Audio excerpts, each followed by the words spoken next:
My stepdaughter invited her boyfriend to move in without asking me. When I pushed back, she said it was none of my business. I packed up and left, leaving the lease in her name. Don't forget to subscribe and share your experiences below. Let's get started. My name is Daniel. I'm 41 years old, and 3 years ago I made what I thought was the most hopeful decision of my life. I married Mary. She was warm, kind, the kind of woman who carried both softness and survival in her eyes. When we stood at that altar, I believed we were stitching together two broken halves into something whole. She had 2 children from her first marriage, Josh, 17, and Haley, 15. I had 2 of my own, Lily, 11, and Alex, 9. Together, we rented a modest house in Texas.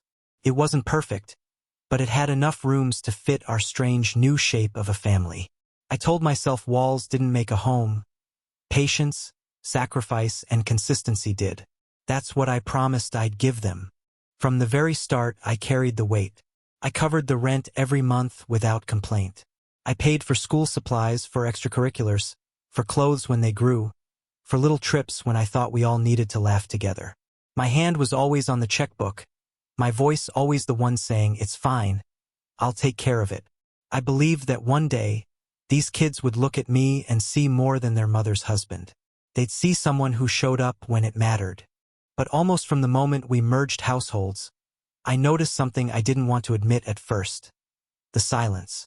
Josh would avoid me in ways so calculated they almost felt rehearsed. If I asked him to take out the trash, he would keep scrolling on his phone as though my voice were a breeze against the walls. If I spoke his name, he wouldn't lift his head until Mary repeated my words. It was subtle at first, easy to brush off as teenage aloofness. But I began to realize he wasn't ignoring me by accident. He was erasing me on purpose. Haley was different. She didn't hide behind silence. She hid behind her mother.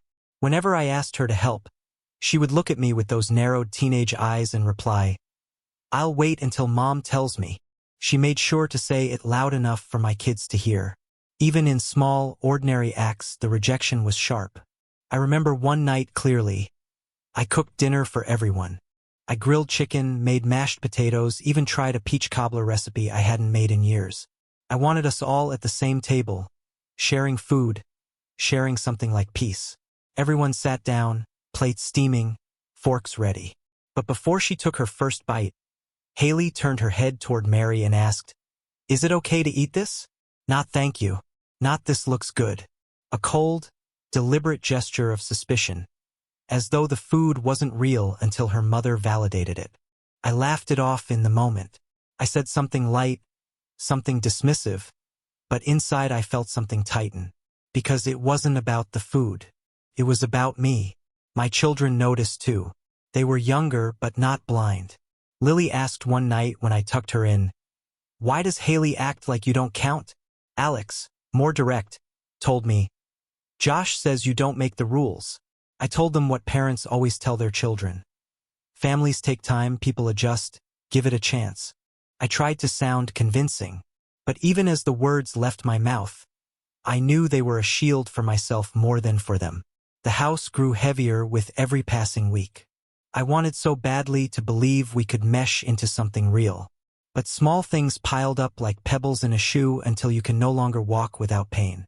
Josh would pass me in the hallway and look straight through me, his shoulders brushing mine as though I were just a stranger trespassing in his home. Haley would mock the way I spoke, tiny imitations under her breath that she thought I couldn't hear. When I set boundaries, like asking them to clean their rooms or to treat their siblings kindly, they would dismiss me with smirks. "Mom didn't say that." And Mary, she would sigh. She would scold them half-heartedly, but the sting never lasted longer than a few hours. A forced apology, a mumbled sorry, and the next day, everything returned to the same cold cycle. Her silence cut deeper than their words, because by saying little, by letting those behaviors repeat, she taught them that my voice carried no weight on its own. At first, I convinced myself it was just teenage rebellion, that things would change once they saw I wasn't going anywhere. But patience is not infinite, and respect, real respect, cannot grow in soil salted with contempt. There's one memory that still lingers, sharp as glass. It was a Sunday morning. I asked Josh to mow the lawn, a chore I thought would teach him something about responsibility. He laughed. Not a nervous laugh. A cruel, dismissive laugh. He said, "Why? You're the one paying for the house. Isn't it your job?" Haley was nearby, listening. She grinned, as though his words were a shared joke between them. My kids were there too. Alex's face flushed red with confusion. Lily's eyes dropped to the floor. They didn't know how to answer, because in that moment, Josh's words carried more authority than mine. I stood there in the sunlight, the mower idle in the garage, and I realized something was shifting. Something was cracking, and no amount of patience or sacrifice was going to patch it back together. Still, I stayed quiet. I swallowed it. I told myself, hold on a little longer. One day they'll see the truth of what you've given. But deep inside, I knew. The signs weren't just warnings anymore. They were promises. Promises of what was coming. Because once a child learns to look you in the eye and declare, even without words, you don't matter here, the house you thought was home becomes nothing more than a stage for betrayal. And that betrayal was already rehearsing its lines. The months rolled on, but instead of softening, the edges between us sharpened. I kept waiting for that invisible line between us to blur, for patience to bear fruit, but all it did was give them time to grow bolder in their defiance. Haley's disrespect came first in small rebellions. She would leave her empty soda cans and snack wrappers scattered across the living room like she was marking territory. A quiet dare for me to confront her. I'd ask her to clean it up, but she would shrug, eyes cold, and say, "Mom didn't ask me." It was always Mary she answered to, never me, as though my voice were static buzzing in the background. Josh was less subtle. He went after my son, Alex. One afternoon, I caught him wearing Alex's baseball cap, the one his grandfather had given him before passing away. Alex stood frozen, watching his hat sit crooked on Josh's head like a crown of mockery. When I told him to return it, Josh smirked, tugged it lower over his eyes, and said, "Your dad isn't anyone here. He doesn't make the rules." Alex's face broke in that instant. He was only 9, but he understood cruelty. I snatched the hat back, placed it in my son's trembling hands, and turned to Josh. I wanted to roar, to throw the boy against the wall for humiliating my child. But instead I spoke evenly, "You don't talk to him like that again." He shrugged, already halfway out of the room. "Whatever. He knows it's true." Lily asked me that night why Josh hated me. I had no answer I could give her that wouldn't scar. I told her families fight, that sometimes it takes time. But inside, I felt the ground shifting beneath us. Mary noticed, of course. I would bring it to her quietly, when the kids were out of tea. She would nod, sigh, talk to them later. The next day, I'd get a mumbled apology, eyes rolling, voices dripping with insincerity. By the end of the week, they would be right back at it. Her words never carried consequence. Mine carried nothing at all. The pattern hardened, like cement setting around my ankles. When I asked them to help, they ignored me. When Mary asked, they complied. When I said no, they argued. When she repeated the same no, they obeyed. It was a humiliating dance, played out in my own home, funded by my own labor. The tension came to a head in a way I could never have predicted. It started with Haley. She was only 15, but she walked around the house as though she owned every wall. One Friday evening, she asked if her boyfriend could stop by. I told her yes, thinking it would be a short visit in the living room. I was trying, still, to be reasonable. That night, I heard the front door open at midnight. Her boyfriend had never left. When I came downstairs in the morning, there he was, sprawled across my couch, snoring, his shoes still on, like he had collapsed after a night of claiming what wasn't his. I clenched my jaw, but I told myself to wait, to talk it through when everyone was awake. Maybe Mary had agreed. Maybe this was just a one-off. But that evening, Haley stood in the doorway of the living room, her boyfriend at her side, and she announced it like a proclamation of war. "He's going to live with us now." For a moment I thought I'd misheard. Live with us? No request, no conversation, no consideration for me or for my children. Just an announcement, made as though I were a tenant in my own house. I stood slowly. "That's not happening," I said. My voice was steady, but the rage beneath it trembled. "This is not a boarding house. He doesn't live here." Haley's eyes narrowed, her mouth curling into a smirk that reminded me of every small act of defiance that had piled up over the months. She didn't flinch. She didn't back down. Instead, she looked me dead in the eye and delivered the sentence that cracked the last thread holding me to patience. "It's not your business. You're not our dad." The room went silent. Even Josh, leaning against the wall with his arms crossed, shifted uneasily. My kids, sitting on the couch, froze in place, their eyes wide as though they had just witnessed a knife driven into flesh. And Mary said nothing. Something inside me broke then, quietly but completely. It wasn't a fiery explosion. It was a cold snap, like ice spreading through glass until it shatters. I looked at Haley, at her smug defiance, at the boy beside her who thought my house was his, and I realized the truth that had been whispering at me for months. I was nothing here. My voice carried no weight. My sacrifices meant nothing. I had believed that showing up, paying the bills, cooking the meals, coaching the kids, would earn me respect. I thought love could be bought with patience and consistency. But they had said it plainly now. I was not a father to them. I was not even a man worth consulting. I was a wallet with legs, a shadow they mocked when my back was turned. I didn't shout. I didn't argue. I didn't waste another word. Because when someone tells you what you are, you believe them. I didn't yell. I didn't slam doors or throw anything across the room. I didn't give them the satisfaction of rage. I simply turned cold. That night, after Haley's declaration, "You're not our dad," the house sat in silence. We all ate dinner around the table, but it felt like a funeral. My kids ate quickly, heads down, while Josh and Haley whispered to each other like conspirators who had won some great battle. Mary tried to fill the silence with small talk, but her voice cracked. She knew something had shifted, though she didn't have the courage to name it. I excused myself, went into my office, and pulled out the lease agreement. I stared at the paper for a long time, running my hand over the line where my signature sat, black ink tying me to a house that no longer felt like home. The numbers glared back at me. Rent, utilities, bills. All of it resting on my shoulders, all of it paid with hours of my life I would never get back. And for what? For children who mocked me, for a wife who watched in silence, for a household where my word was an echo, carried only when repeated by someone else. I folded the lease, placed it neatly on the desk, and knew then that I was finished. The next morning, before anyone else was awake, I packed my bags. A single suitcase, a few essentials. I didn't linger in the children's rooms, didn't pause to look at family photos, didn't give myself the chance to hesitate.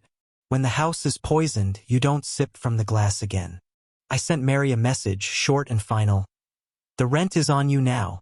You and your kids made the decision, so you take responsibility for it." Then I walked out the door and didn't look back. I drove 2 hours to another city, to my brother's house. He opened the door with surprise, asked no questions when he saw the suitcase in my hand and the hollowness in my eyes. He simply said, "Stay as long as you need." The first night away, I felt lighter than I had in years. The weight of their contempt had been pressing on me so long I had forgotten what it was like to breathe freely. But alongside that relief came something else. A deep, bone-cutting sorrow. Because my children had seen it all. They had watched me sacrifice, and they had watched me be discarded. What lesson would that teach them? Back at the house, the collapse began almost immediately. Without my paycheck, the rent loomed like a shadow. Bills piled up. Groceries became thinner. Haley's boyfriend, the one she had so boldly announced as a new resident, vanished within a week when he realized he'd be expected to contribute. The boy who thought he was moving into comfort fled the moment responsibility arrived. Mary called me in tears. Her voice was frantic, almost unrecognizable. "Daniel, please, you've gone too far. We can't keep up with everything. The rent, the bills, it's too much." I answered with the same calm coldness I had carried when I left. "You all decided I'm nobody here. Then I really am nobody. You made your choice. Live with it. There was a silence on the line, heavy with everything she wanted to say but couldn't. Then the sobbing came and I hung up. Weeks passed. Word trickled back through friends, through whispers, through my children when I picked them up for visits. The house was crumbling. Arguments erupted nightly. Josh stormed out often, spending more time at friends' houses than at home. Haley blamed Mary for letting things fall apart. Mary tried to juggle everything, but her paycheck was a fraction of mine. What had once been invisible, the foundation I had laid beneath them, was suddenly glaring in its absence. Alex and Lily watched it all with wide eyes. On the weekends, when they stayed with me, they would tell me in hushed voices how chaotic it had become. Lily admitted she felt sorry for Haley, watching her cry when her boyfriend left. Alex said Josh yelled at Mary one night, screaming that she should fix it like I used to. I listened, but I didn't intervene, because this was the lesson they all needed. One evening, Mary called again. This time her voice wasn't just desperate. It was broken. I can't do this, Daniel. I can't hold it all together. Please come home. Please help us. I closed my eyes, the weight of her words pressing against me, and I answered, steady and final. You stood silent while they told me I was nothing, and now you want me back because the bills have voices louder than mine ever did? No, Mary. I won't return to a place that buried me alive. She cried harder, begged, promised things would change. But promises don't erase scars. And so I stayed away. The children began to understand slowly. Josh, once so smug, stopped texting altogether. Haley, the one who had wounded me most, sent a single message weeks later. I was wrong. Just 3 words. No excuses, no explanations. But it came too late. By then, the damage was complete. The truth was burned into the walls of that house. I had been the foundation, and without me, everything crumbled. And I did not lift a finger to stop it. Because sometimes the cruelest mercy you can give is to let people drown in the ocean they swore they could swim without you. Months passed before the first message came. It was Haley, the same girl who had looked me in the eye and declared, "You're not our dad." The same girl who had mocked me, defied me, and brought her boyfriend into my home without asking. Now her words were stripped bare. I was wrong. 3 words. A whisper typed on a glowing screen. They landed heavy, but not heavy enough to move me. Not long after, Josh reached out too. His message wasn't as clean. Came late one night, full of typos, like his hands were shaking as he wrote it. I get it now. The house only worked because of you. Mom tried, but it's not the same. I'm sorry. I read it twice, then set the phone down without replying. Their apologies came not from love but from survival. They weren't reaching out because they suddenly saw me as a father. They were reaching out because the ground beneath them had collapsed. Respect born from desperation isn't respect at all. It's begging. Mary tried next. She called, her voice softer than it had been in years. She didn't yell or beg this time. She simply said, "Daniel, can we meet? Just to talk?"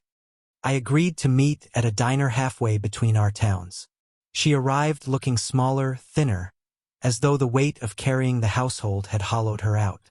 She reached for my hand across the table, but I didn't move mine. I should have defended you, she admitted. I let them treat you like a stranger in your own home.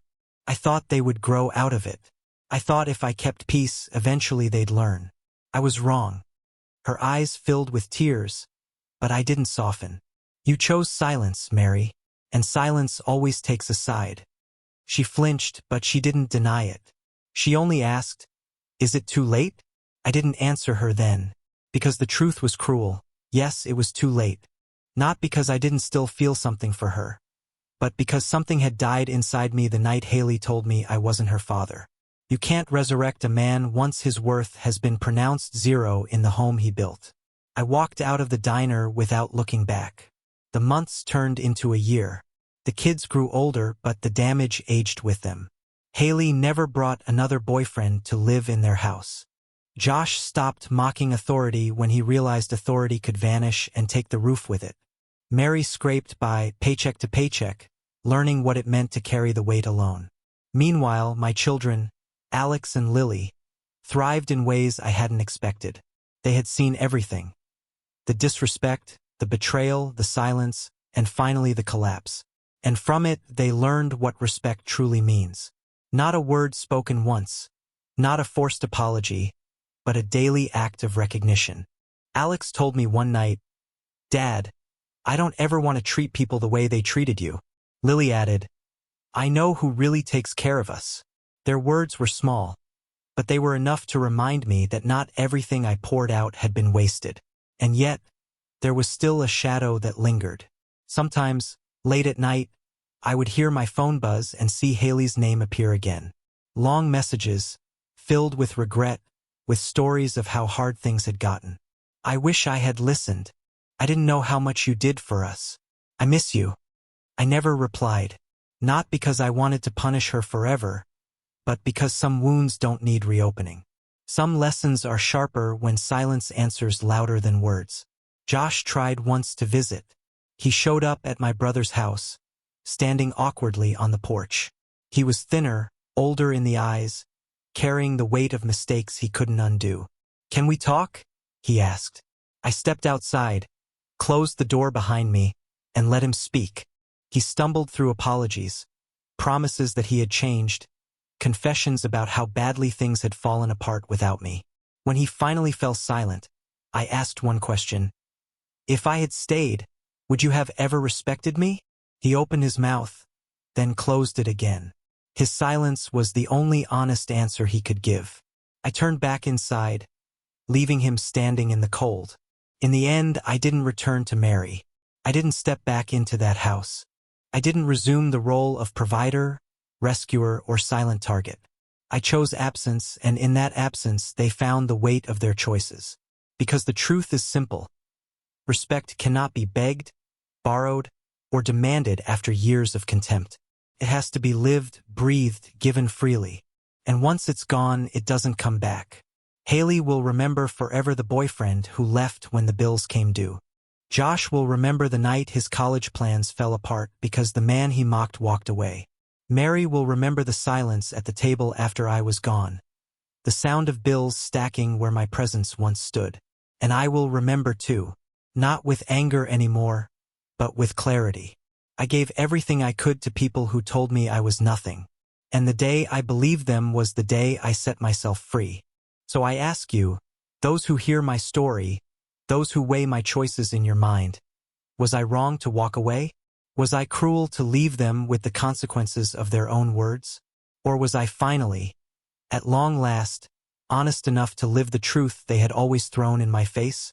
Tell me, would you have endured it? Or would you have left too?